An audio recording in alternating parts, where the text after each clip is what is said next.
Phoenix Highway eastbound, it's very busy this morning as you're approaching the M41. JG Champion as well is congested as you're coming out of Phoenix towards the R102 and the Palmview traffic light. South Coast Road is still moving northbound, going onto the M7 Edmonds Trails. So you are going to be taking that road going towards the Bluffs or going towards the M2, that's the M7. It's very congested conditions. The M7 itself, going into Pinetown, St. John's Avenue Bridge, it's congesting, allow for extra traveling time as well. But your second update. Quick question for you before you go. Today we'll be discussing a very important topic as it has to do with our country's education system.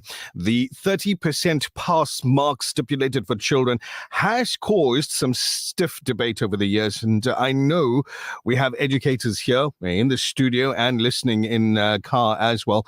And we'd love to find out your perspective on the 30% pass mark that determines whether a learner would move to the next grade or not. So to parents that are listening in, we want to hear your thoughts as well. Please tell us, what are your thoughts on this 30% pass mark? Soup, you've had 3 children go through the schooling system here in South Africa. What's your thought on the 30% pass mark?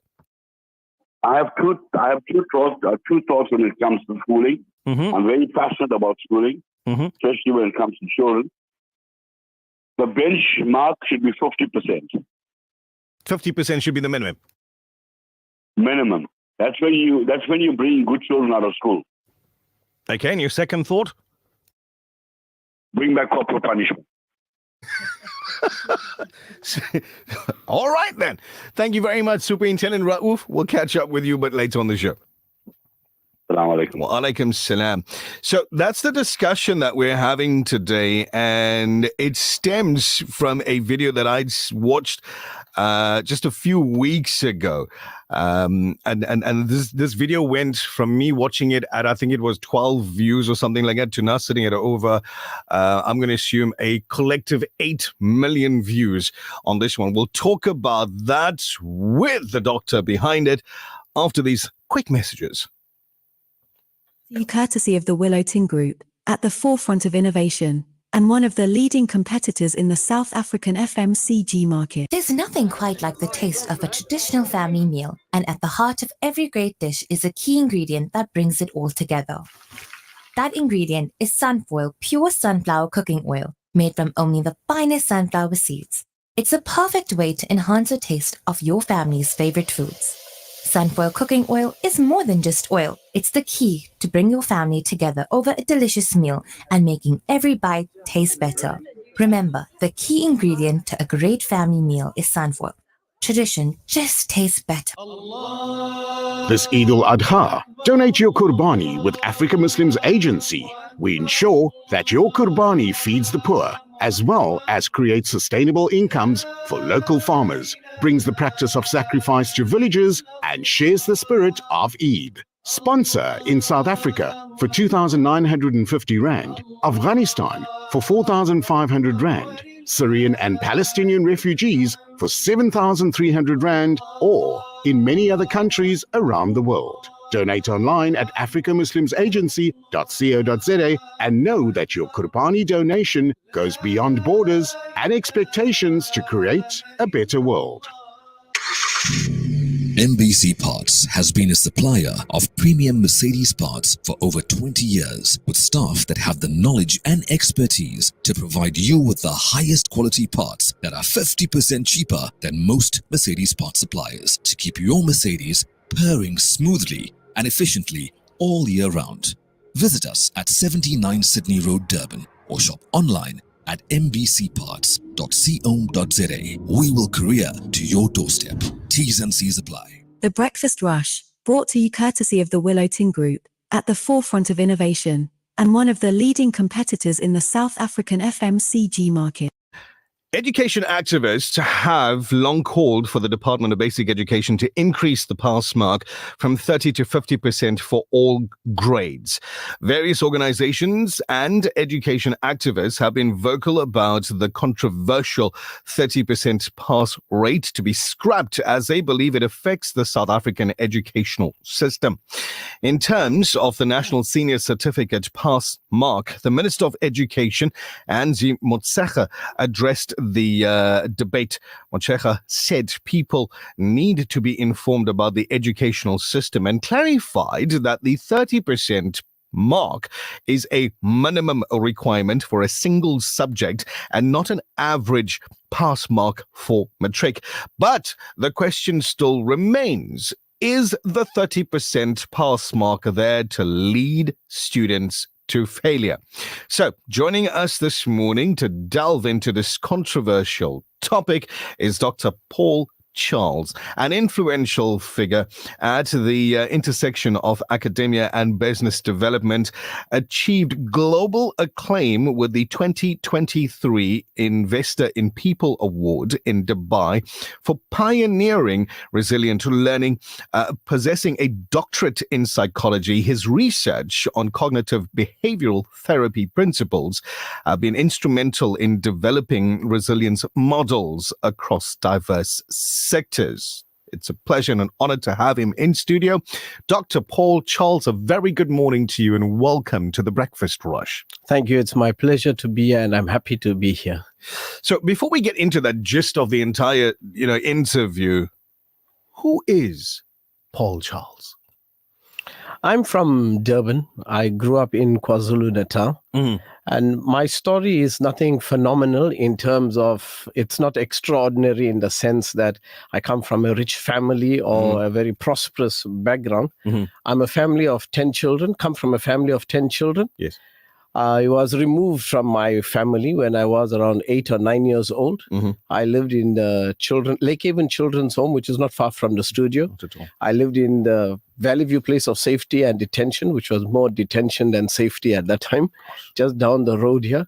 I lived in a youth center for delinquent boys in Chatsworth. And I lived in my matric year. I basically slept in the bus rank in Verulam, going to school every day. Nobody knew. I don't like the idea of garnering sympathy for yourself. It just messes your mind a bit. Yes. So I did it until people found out late, until it was a very, very rainy night. I was soaking wet. I went to a friend's house and they took me in. I stayed there for a few months, actually. And then I went back because I didn't want to be a burden to anyone. And it just so happened I managed to pass school. And the reason why I'm excited about passing high school is that I know the value of it. I know the value of passing matric. It is that gateway to whatever opportunity you want after that. And there are people who might undermine it or undervalue it. But for those who know its value, and have a background like I have, which is most people in our country and in the world, I think they would also appreciate it. Before Nesmira goes to the next question, you've opened the door to this one here, and I see your story as something that is extremely motivating. Absolutely. How does somebody who's grown up, call it within the system, to put it lightly, go from sleeping at the bus rank, doing matric, to being a global leader? To being somebody who's now sitting with his doctorate, leading a course for education globally? Well, I used to read a lot. I used to read a lot. We had no vacations, obviously. So I used to read a lot. Interestingly, during the year end or mid-year, I used to walk through the dumps that would be maybe in Silver Glen Nature Reserve. There's a dump there or wherever. And I used to find old UNISA books that students used to throw away. I was just in high school, maybe primary school also. So I used to read books that dealt with criminology, psychology, education. So my mind just opened simply because I loved reading. And I read a lot. I mean, if you go to, I was a member of, I think, 4 public libraries at the same time. Wow. Because I had nothing else to do. And I realized that the reading just opened my mind to a whole new world. So even though I might have slept in the bus rank, in that bus shelter, maybe when I slept at the train station, my body was there, but I can tell you my mind was not there. And that is the beauty of the human mind. Doctor, what is your overview of South Africa's education system? I believe that South Africa, as South Africans, I'm a South African, I want to clarify that. I believe that we have a very intellectually arrogant system. Okay. We want to assume that our system is superior to many systems in the world. And that's a problem with comparing. When you compare yourself or a system or an ideology, you are always going to appear superior or inferior. But my idea is, let's not compare. Let's just evaluate our system as it is and see how we can improve it. Every system can be improved. Yes. Every system, including our education system. I enjoy our education system. My children went through the public schools and private schools here in South Africa. Okay, my son is now in the Philippines studying business. My daughter is a medical doctor in Australia. Wow, lovely. All right. So, well, she was accepted to study medicine here. And then I think in the third or fourth round, they told her she couldn't because she's Indian. We have a quota system in our country. That's a different discussion. But our education system, I applaud our education system. I know the CEO of Umalusi, Dr. Mafu Rakometsi. He's a champion of quality education. And in my discussions with him, I believe that our education system is good as it is, but it can be better. So, for you that's just tuned into the station right now, welcome to your Breakfast Rush. You're listening to Dr. Paul Charles with us in studio this morning. We're talking about a video of his that had gone viral, absolutely viral, where he was standing and talking with a group of matriculants, I believe it was, and just sharing his thoughts on the 30% pass mark. So we've opened that door to conversation as well, where we're asking you, the listener, now to share your thoughts on the 30% pass mark here in South Africa, your thoughts, your feelings around that. Last month, a snippet of a talk that you had delivered at a school made the rounds on social media, garnering almost 8 million views on various different platforms. Can you give us a brief background into the talk that you delivered? I was substitute teaching at a school in Pretoria, and I could not finish my lessons during the allocated time. So I requested that instead of me repeating myself to every class that I had to go to, why don't we get all of them together? And it was during that time that this recording took place. What's amazing about the recording is that I didn't have to convince any of them. I didn't have to convince them. Actually, I posed the question, but the answer came from them. And if you watch the video, you'll notice a moment of absolute silence. After the learner said, the 30% has been constructed merely to get us in and out of the system. That response never come from, it was in my mind, but it never come from me. It came from the student. And that's what made it more exciting. And for me, that moment made me realize that I am speaking to a group of people who know. They know. But it's just that our expectation of them has been so low, it has made them believe that it is okay to aim low. But as the author of Resilient Learning, Dr. Leandra, says in a book, she says that the problem with us, many of us fail in school, is not because we aim too high and miss. It's because we aim too low and hit. Our expectations are so low. And we are successful in meeting that expectation, which is actually set. So we are passing, but actually we are passing, and that is a setup for failure in the world.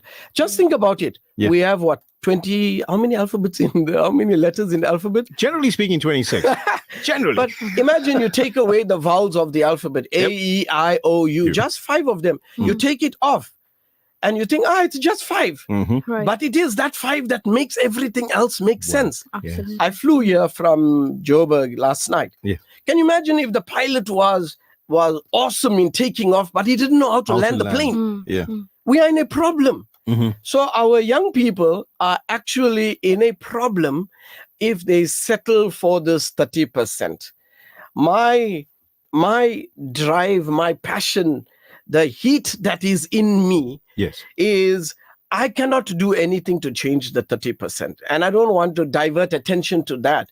I want to say whether the pass rate is 30%, 20%, or 10%, we must encourage our children to aim as high as possible. Exactly. Doc, I want to stop you right there and just remind listeners that we're going to continue this conversation with Dr. Paul Charles for at least the next 20 minutes or so. So stick around and stay tuned. And in between all of that, we're still going to get through all your regulars here on your Breakfast Rush. We're live on Facebook. We're live on YouTube as well. So you can go there and view the videos as they happen. 0861 904 904. That's the number you call now, if you want to enter into that competition with Vodacom, where you could win yourself an exclusive Qurbani experience. So do this now. Do you have what it takes to win? Call now and let's find out together. The Breakfast Rush. 0861 904 904. Your hits, your sound, your station, your TBR. Monday to Friday. The Breakfast Rush, brought to you courtesy of the Willow Tin Group, at the forefront of innovation, and one of the leading competitors in the South African FMCG market. There's nothing quite like the taste of a traditional family meal, and at the heart of every great dish is a key ingredient that brings it all together. That ingredient is Sunfoil pure sunflower cooking oil, made from only the finest sunflower seeds. It's a perfect way to enhance the taste of your family's favorite foods. Sunfoil cooking oil is more than just oil. It's the key to bring your family together over a delicious meal and making every bite taste better. Remember, the key ingredient to a great family meal is sunfoil. Tradition just tastes better. Discover a world of financial wisdom. From centuries-old traditions to modern wealth, our innovative Sharia banking offerings ensure you can grow and secure your legacy while staying true to your values. Let us guide you on your journey to virtuous financial well-being and help you bank with purpose. Search Standard Bank Sharia Banking to learn more. Standard Bank is an authorized FSP and registered credit provider. T's and C's apply. Assalamu alaikum. This is Dr. Ibrahim Dawda from the Islamic Dawah Movement of Southern Africa, IDM. Please join us for a pledge line on Friday, 14th June on Straight Talk with Siraj Basa at 7 p.m. We are raising funds for a masjid in the Kwapata township in KZN. Shukran, Jazakallah khair. This September, experience the journey of a lifetime guided by Maulana Vanker with Worldview Travel. Walk in the footsteps of the prophets. Visit the Cave of the Seven Sleepers in Amman. Experience the beauty of Al-Aqsa, the vibrancy of Makkah, and the serenity of Masjid al-Nabawi in Medina. 16 nights inclusive of breakfast, Saudi visa, medical insurance, round-trip transfers, and city tours. Call or WhatsApp Worldview Travel on 071-835-0216 and secure your spot today. Worldview Travel. Travel the world with us. The Breakfast Rush, brought to you courtesy of the Willow Tin Group, at the forefront of innovation, and one of the leading competitors in the South African FMCG market. Do you have what it takes to win? Call now and let's find out together. The Breakfast Rush. 0861 904 904. This feature is brought to you by Vodacom. Shop at the Pavilion, Entrance 6, Westwood Mall, 4U at the Bluff Towers, The Workshop Durban, GSM at the Workshop, Umlibzi Mega City, Bridge City Kwamashu, and the Brookside Mall PNB. So shall we just invite whomever it is on the other side of the phone to say, I want to win with Vodacom? Really quickly, 0861 904 904. You call in right now. There's a couple of questions, 50-50, mind you. They're true and false questions that you've got to answer with, am I going to say Upper Nazmira again? With Nazmira. With Nazmira. Okay, you're going to answer those questions with Nazmira. Of course, 5 out of 5 will give you the opportunity to partake in Friday's grand final with Vodacom, where you could win yourself the exclusive Qurbani experience. Absolutely. And look, it is the Qurbani experience. We do want someone that is deserving to have this opportunity. So the questions are fairly simple. Mm-hmm. 0861904904. Vodacom's giving you this opportunity tomorrow morning again.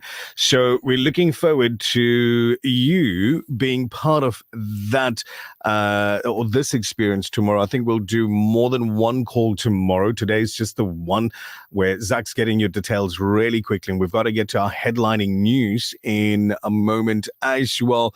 Continue the discussion this morning with Dr. Paul Charles with regard to schooling, with regard to education. That's debatable and controversial 30% mark.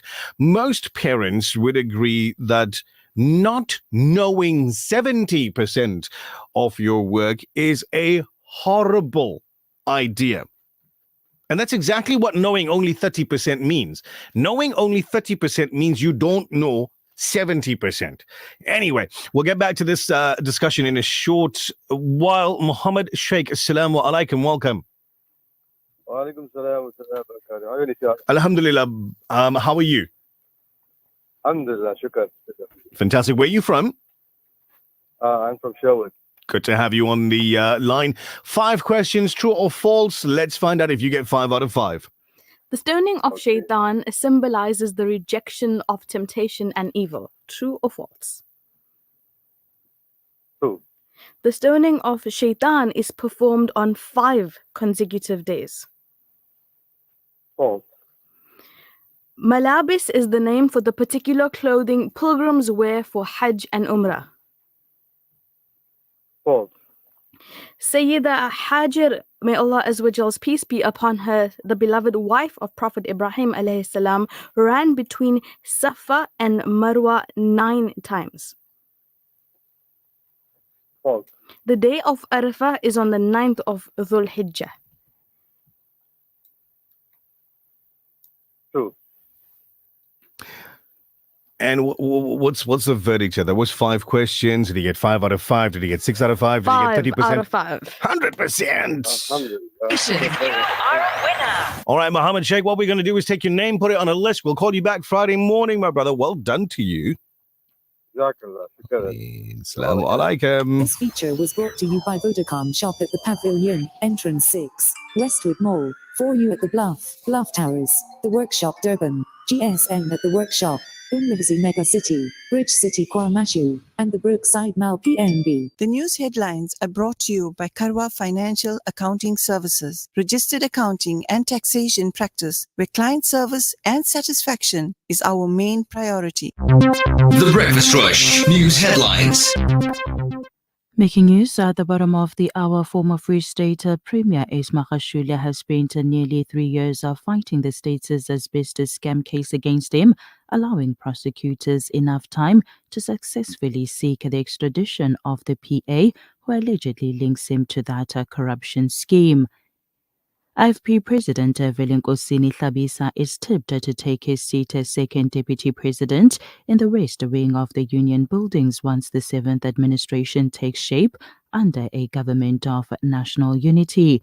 And finally, a US-led resolution endorsing a ceasefire plan aimed at ending the 8-month war in Gaza was adopted by the UN Security Council yesterday, with 14 of the 15 members voting in favor and Russia abstaining.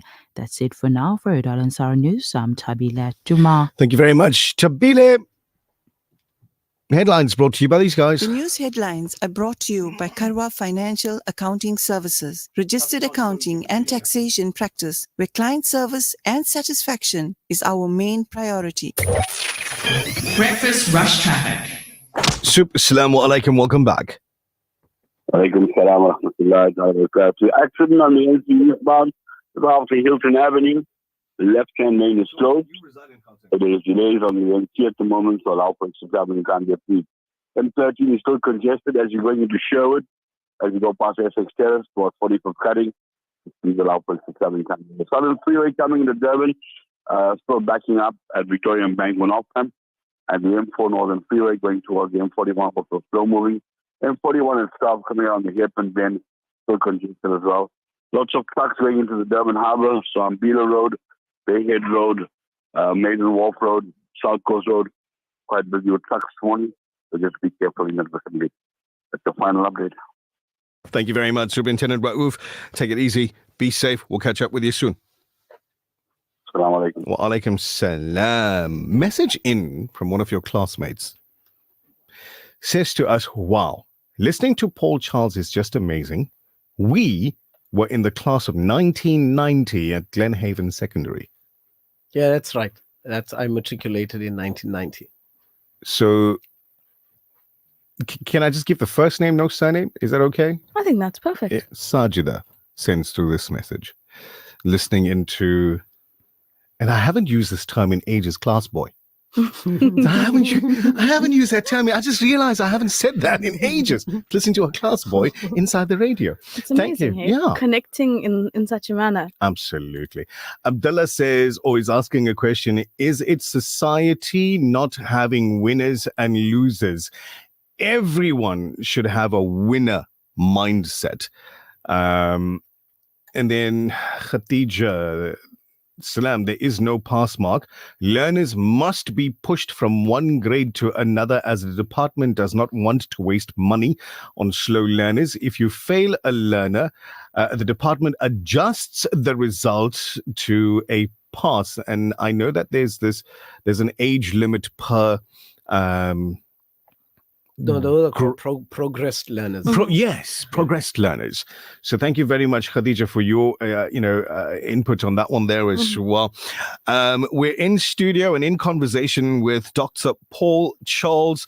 We gave a little bit of a background to that video just moments before the ad break. Now, Doc, in the clip, you make it clear that the 30% pass mark was only designed to get learners out of the system. Please elaborate for us.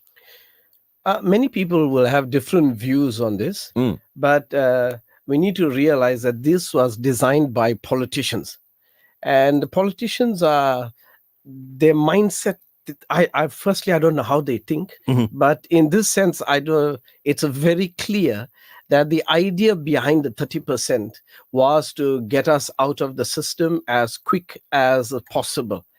And if people don't believe that, you would see that we also have a system where we progress learners through the system. The whole system is designed like a factory line where you come in and you must go out. The problem with that is that in the whole process, quality is compromised. Now, you might wear your jacket with less quality. That's okay. But we're talking about children here. We're talking about the future leaders of our country. And if they are processed instead of properly progressing as learners, then we have a problem. I remember when my daughter was in matric. Yes. She told me, Dad, what's the point of this matric? My son used to tell me, Dad, school is for losers. Oh, my word. Right? But he's in university now. Yes. Right? I used to tell them the one thing that the matric gives you, it gives you options. And the higher your grade, the more options you have. Now, nobody can contest that. Absolutely. Okay? Nobody can contest that. So when we are encouraging a lower grade, whether it's 30% or whatever, when your child passes with a lower grade, you need to realize their options are drastically reduced. And as a result of that, we are locking them into a cycle of poverty and steering some of them towards a life of crime. So all the ills of society that we are talking about, we are actually fueling it by our low expectations. So in essence, you were saying that the current education system prioritizes quantity over quality. What would the consequences be for the learners? Well, the consequences is not something that we can imagine or we have to dream about. We are living that consequences. Correct. When you see the unemployment, you see, we just came out of the elections, right? Okay. The mantra of all political parties was unemployment. You trace it back. You'll find out that most of those who are unemployed, it's because of a lack of a good education or no education. We had political parties were talking about crime. Trace it back. It all boils down to how our children are groomed in school, whether it is poverty, whether it is crime, or whatever the ills are of society that we are experiencing right now, it's because of this low expectations that we have. And politicians also, with all due respect, okay, I hope I'm protected. With all due respect to politicians also, they think that we don't think as a people. But when we flighted this video, I was so excited that it was not boosted, it was not paid advertisement, nothing. People realize that we need to be thinking. And I'm so proud of South Africans after this video. I realize that we are a thinking people. And when you apply your mind to what is happening in the school system at the moment, no thinking parent, and I'm saying this very politely and humbly, no thinking parent wants their child to scrape pass in school or to fail. We don't send our children to school to fail. We want them to pass, but pass with a good enough pass so that they might live a better life and the country might improve. So whatever we are experiencing now, it's not going to go away if we don't encourage excellence in terms of academic performance. We have to.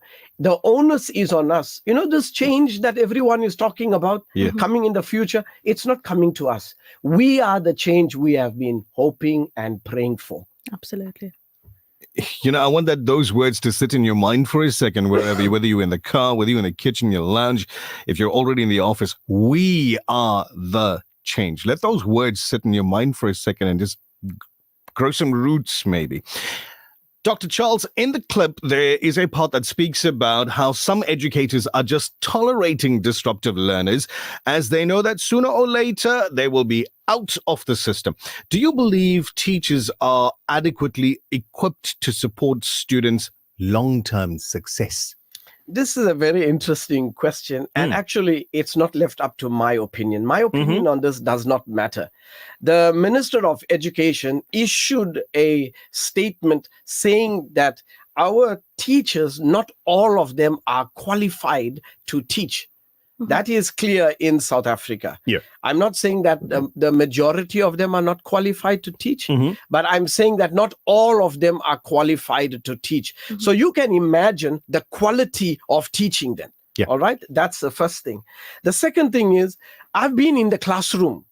So I'm not speaking as someone who is imagining things. I've been in the classroom. And let me tell you, I've had learners using bad words on me. I cannot use those words on air at the moment. But I have had learners swearing me, coming up to me and being almost violent to me. Thankfully, I think my hair distracted them a bit. But when they come up to me, it is a difficult job to maintain classroom discipline today. So first off, I want to say hats off, kudos to those teachers who are still in the classroom in spite of this. Now, the system in South Africa disempowers an educator in the classroom. Now, that disempowerment restricts them, restrains them, and as a result, their hands are tied for certain things that they can or cannot do. So if a learner is disruptive, it's okay. I'll tolerate you. It's a matter of time. You'll get out of the system. Previously, we could scold the children. Now, if you scold them, parents are coming to school and scolding the principal for this kind of behavior. I was there when parents came screaming in the school for ridiculous things, and the children are just standing there knowing that the parents are supporting them. You know, previously, there was a wonderful partnership between the teacher, between the parent and the learner. You go home and complain about your teacher, you will get it at home. And at you know home what I as mean well, when I say you'll get it. Six of Why? the best. Because the teacher was considered an extension of parenting also. Absolutely. Yeah.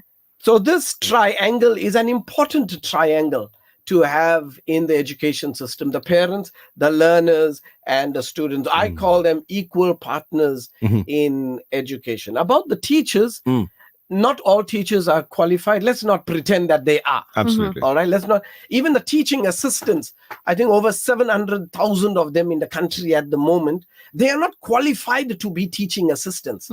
So let's get it right. Let's not pretend. On the subject, and as you're saying this at the moment, message that comes through now says, "Hi, just listening to the Breakfast Rush, and I want to point out that for students to get better results, we actually need to have better teachers or better teaching methods, Right. because it's usually the students that can afford to go for extra tuition that get good results, and those who can't afford after school tuition that don't get great results." But you listen to that comment carefully. It says those who can afford will go for tuition and Yes. get better results. Mhm. Yes. You know what this means? This is excluding the majority of students, because the majority of South Africans cannot afford tuition. Take it to the top of that message where they say we need better teachers. Yes. Yeah. Because if you don't have a better teacher, you're not going to have better students, right? Absolutely. In the clip, there's a part that speaks about how some educators are just tolerating disruptive learners as they know we've done that one. Hey? Just do that. Come on, let's pay cool. attention. Sorry. Let's move on. Okay.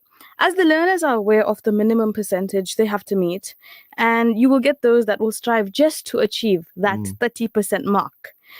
What are the consequences when they apply to institutions of higher learning? I don't even have to think for this question. Yeah. You are rejected. That's Finished. just That's it. outright rejection. I've sat on university boards, where we evaluate applications. And the sad reality is the first thing you look at is their academic transcript. Right. Those who do not meet the requirement, their application is dumped in the waste paper basket, not to be picked up later, but to be collected and trashed out.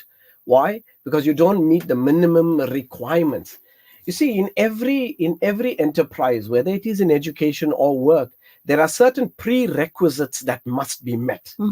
For us to get university entrance for the pursuit that we want, you have to meet certain minimum requirements. Right. And whether we like it or not, those minimum requirements are tied to the metric pass. So for me, and I've told my children this many times. I told my daughter, Leandra, who's a doctor now, I told her, Leandra, listen, my girl, you can't change the system, but be smart about it. Use the system to your advantage. The system says 30% for a subject you can get and you can pass. Yeah. But that doesn't mean to say you need to adopt that mindset. Aim higher. And I told her, we are living in a global world now. Okay, we're living in a global world. We can't just continue to think that we are local anymore. And when she was in her class, I actually took my child out of a school where she was getting 90% in physics. And I put her into a school where she cried because her first mark was 51%. I took her out of that school. She never talked to me for a few months, my daughter.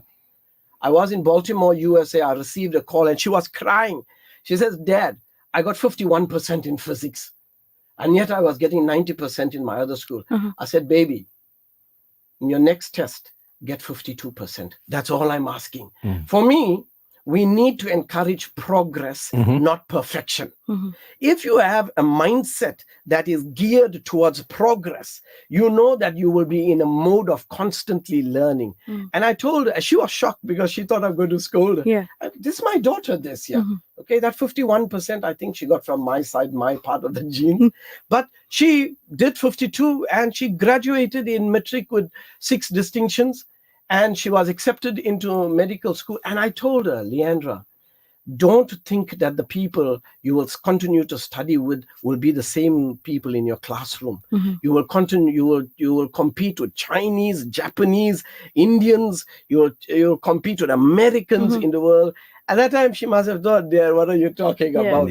But coincidentally, she was accepted into medical school in Australia. And exactly as I told her was the cohort of her student batch.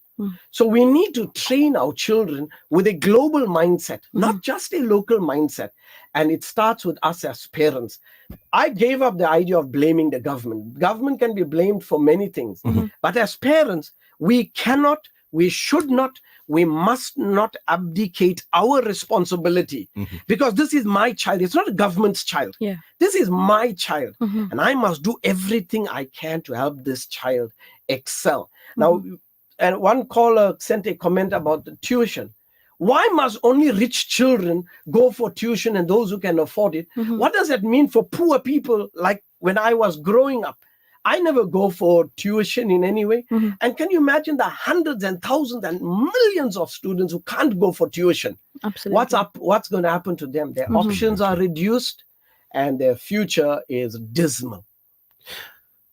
Doctor, what has been the response from learners that you've spoken with when it draws on them that the education system might not necessarily be building them up to be hungry for knowledge and success? Well, firstly, the learners are shocked in the beginning, but when it sinks in, they realize that this is not in their best interest to aim for the minimum requirement, the minimum pass mark. They know it is not in their best interest. I've never underestimated the capacity of a young person to understand the implications of aiming low. I've never underestimated that. I believe young people have the capacity to understand it and also to aim higher. You know, the thing about school is that most of the knowledge we use in school, we don't use. I mean, let's face it, right? Yeah. Okay, I'm not arguing that. But there's one thing you get from school. School prepares you for the world in this sense. School teaches you, helps you to develop a thirst for learning. And striving for a higher grade means that you're applying your mind and learning. The biggest skill now is the skill on how to learn.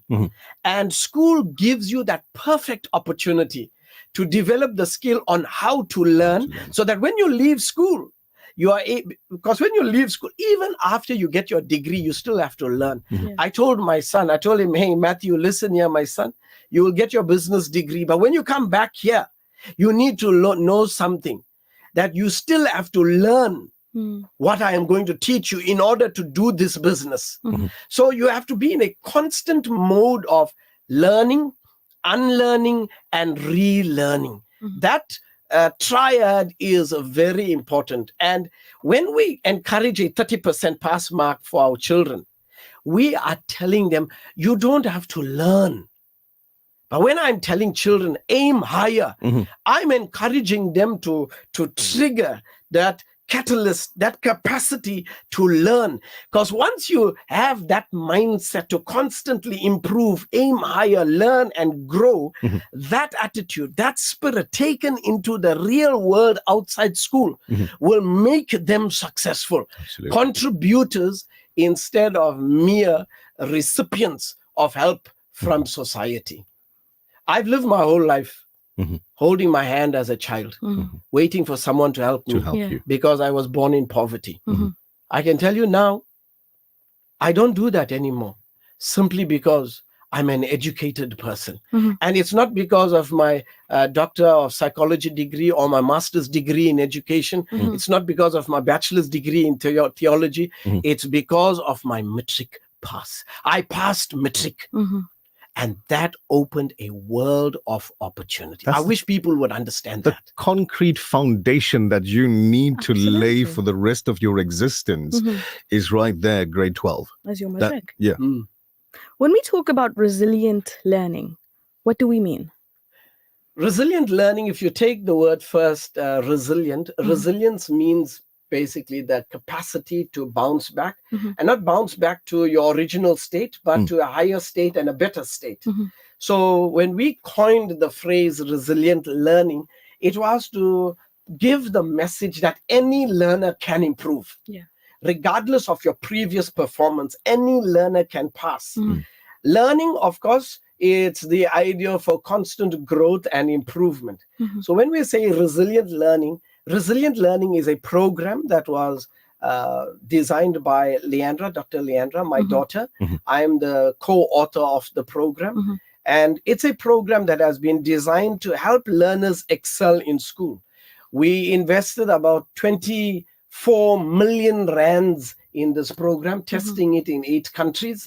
Not a single student in 8 countries, whether it was India, America, Kenya, UAE, Dubai, Abu Dhabi, Australia, not a single person who went through the resilient learning program remained at the same grade, but they've improved by 2 grades upwards.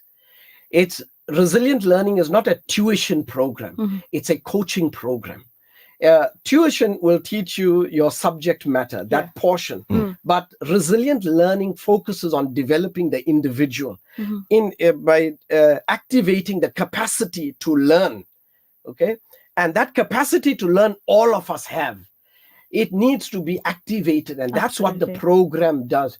And by the way, we offered it to South Africa for free. Yeah, it's still offered for free in South Africa. We only ask the schools to pay the back-end IT support, which is so nominal, it's negligible. Right. We offered it for free. The program cost us about 8 million rands to develop, firstly. We tested it in 8 countries, costing us 24 million rands. We are giving it for free to all schools without exception in South Africa, because we believe the future of this country is not in parliament. The future of this country is in our schools, in the classrooms. Absolutely. We want to change South Africa, and I believe that we found the formula. Help our students excel in school. Absolutely.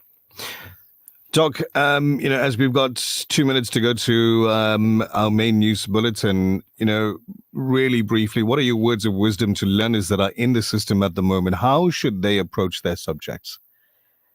I would tell every single learner who is in school now what the author of Resilient Learning said at the launch of her book. She said, discipline is not a bad word. Discipline is a good word. It is only disciplined people who are successful.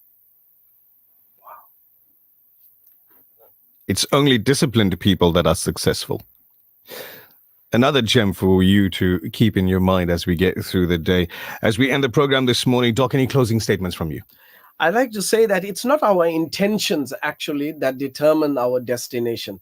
It's the direction that we take. You can have good intentions, but arrive at a totally different direction that you didn't have, destination that you did not have in your mind. And I believe wholeheartedly, because it has been tried, tested, and proven, that resilient learning is the direction that we should take in order for us to arrive at the destination of 100% pass rate in matric, which I believe is possible. That's my word to close, if I may say so. So there are a fair amount of listeners right now asking for contact details for the program that you've just mentioned briefly a moment ago. Is this a program that individuals can enter into, or is it something that you're offering to an education department? This program is available to all schools for all learners for free.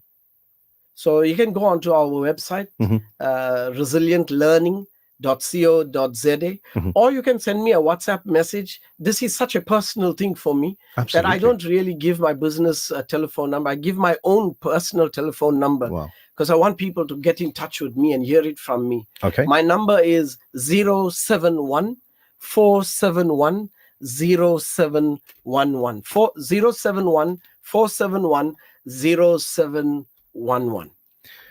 071-471-0711 is the WhatsApp number that you could use to get in contact with Dr. Paul Charles. Sir, it's been a pleasure having you in studio and listening to you speak so passionately on a subject that I hold very close to my heart, and that is education.